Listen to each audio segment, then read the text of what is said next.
जय श्री राधा कृष्ण, जय सिया राम। वरुथनी एकादशी कब है?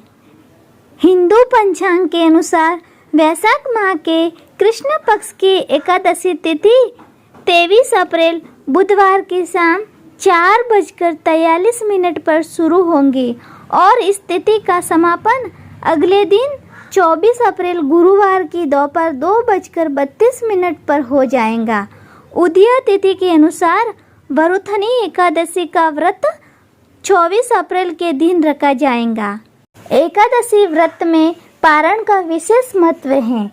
व्रती एकादशी तिथि के दिन उपवास रखते हैं और द्वादशी तिथि को इसका पारण करते हैं। ऐसे में वरुथनी एकादशी का पारण 25 अप्रैल को होगा। पंचांग के अनुसार वरुथनी एकादशी के पारण का सही समय सुबह 5:46 से 8:23 के बीच में होगा। पारण तिथि यानी 25 अप्रैल को सुबह 11:44 पर द्वादशी समाप्त हो जाएंगी।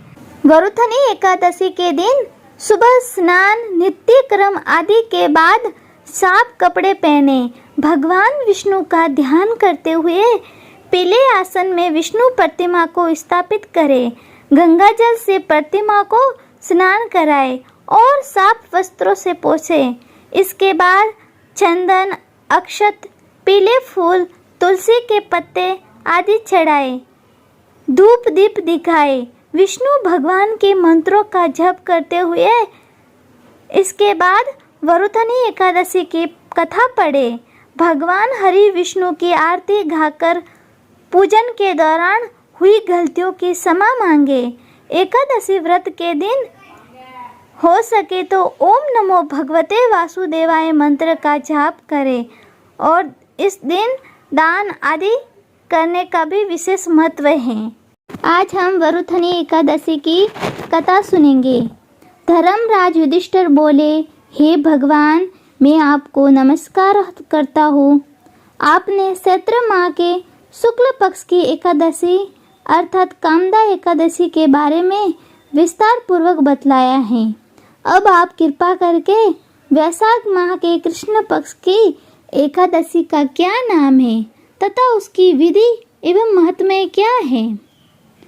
भगवान श्री कृष्ण ने कहा, हे राजेश्वर, वैशाख मास के कृष्ण पक्ष की एकादशी को वरुथनी एकादशी के नाम से जाना जाता है।